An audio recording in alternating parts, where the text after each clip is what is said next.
anh công chìm ran po nhôm nhiệt bột bò sạch nhiệt nhôm bàn sắc sam vì bộ cồn pil của vậy lạiอย่างណាហើយថ្ងៃនេះអាចង់ចែករំលែកចំណុចមួយទៀតគឺព្រះសម្មាសម្ពុទ្ធព្រះអង្គទ្រង់សម្ដែងអំពីពីលលក្ខណៈមានន័យថាគ្រឿងសម្គាល់របស់បុគ្គលពីលទី2គឺពីលនិមិត្តគឺមានន័យថាហេតុរបស់បុគ្គលពីលទី3គឺចរិតគេហៅថាពីលាបទានៈគឺនិយាយអំពីចរិតរបស់បុគ្គលពីលអញ្ចឹងតើលក្ខណៈរបស់បុគ្គលពីលហេតុរបស់បុគ្គលពីលហើយនិងចរិតរបស់បុគ្គលពីលនឹងយ៉ាងណាអញ្ចឹងអាត្មាភាពនឹងអាននៅក្នុងសូត្រនេះញាតិញោមនឹងអាចសិក្សាបានទាំងអស់គ្នាបើមនាលភិក្ខុទាំងឡាយពីលលក្ខណៈពីលនិមិត្តពីលាបទានរបស់បុគ្គលពីលនេះមាន3យ៉ាង3យ៉ាងតើដូចម្ដេចមនាលភិក្ខុទាំងឡាយជនពីលក្នុងលោកនេះអ្នកគិតគំនិតអាក្រក់មួយអ្នកនិយាយសម្ដីអាក្រក់មួយអ្នកធ្វើអំពើអាក្រក់មួយមនាលភិក្ខុទាំងឡាយប្រសិនបើជនពីលមិនបានគិតគំនិតអាក្រក់ក្តីមិនបាននិយាយសម្ដីអាក្រក់ក្តីមិនបានធ្វើអំពើអាក្រក់ក្តីបណ្ឌិតទាំងឡាយគប្បីស្គាល់បុគ្គលនោះថាអ្នកដ៏ចម្រើននេះជាជនពីលជាអសប្បុរសដូចម្ដេចបានមានន័យថាលក្ខណៈគឺស្គាល់ថាអូបុគ្គលពីលនឹងជាមនុស្សដែលមានគំនិតអាក្រក់មានការនិយាយសម្ដីអាក្រក់ហើយនឹងមាន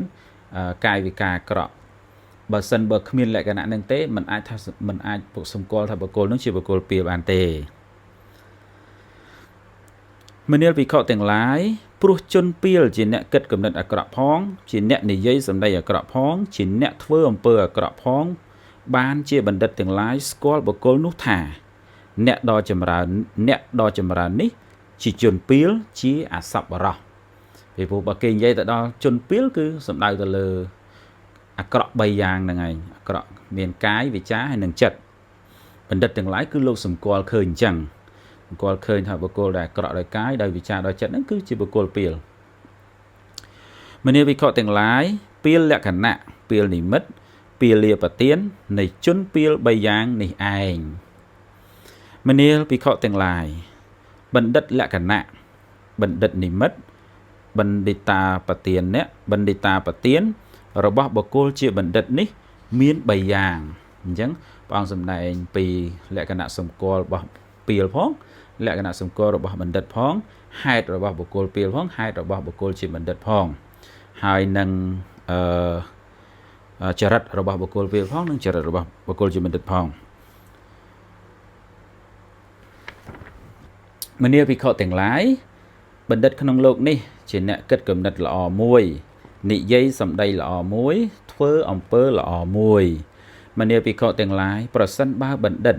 ជាអ្នកមិនបានគិតគំនិតល្អផងមិនបាននិយាយសម្ដីល្អផងមិនបានធ្វើអំពើល្អផងទេបណ្ឌិតទាំងឡាយក៏បីស្គាល់បុគ្គលនោះថាអ្នកដ៏ចម្រើននេះជាបណ្ឌិតជាសប្បុរសដូចម្ដេចបានឃើញទេអ្នកធ្វើល្អដោយកាយវាចាហើយនិងចិត្តគឺជាបុគ្គលជាបណ្ឌិតបើមិនមាន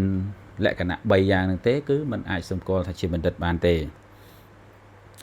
មនាលភិក្ខុទាំងឡាយព្រោះបណ្ឌិតជាអ្នកគិតគំនិតល្អផងនិយាយសម្ដីល្អផងធ្វើអំពើល្អផងបានជាបណ្ឌិតទាំងឡាយស្គាល់បុគ្គលនោះថាអ្នកដ៏ចម្រើននេះជាបណ្ឌិតជាសប្បុរសមនាលភិក្ខុទាំងឡាយបណ្ឌិតលក្ខណៈបណ្ឌិតនិមិត្តបណ្ឌិ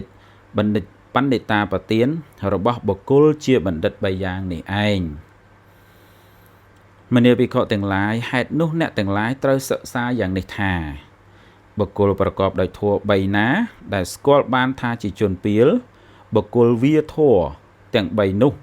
ហើយប្រកបដោយធម៌3ណាដែលស្គាល់បានថាជាបណ្ឌិតយើងទាំងឡាយនឹងសមាទានប្រព្រឹត្តធម៌ទាំង3យ៉ាងនោះមនាលភិក្ខុទាំងឡាយអ្នកទាំងឡាយត្រូវសិក្សាយ៉ាងនេះព្រោះណាត្រូវប្រកបដោយ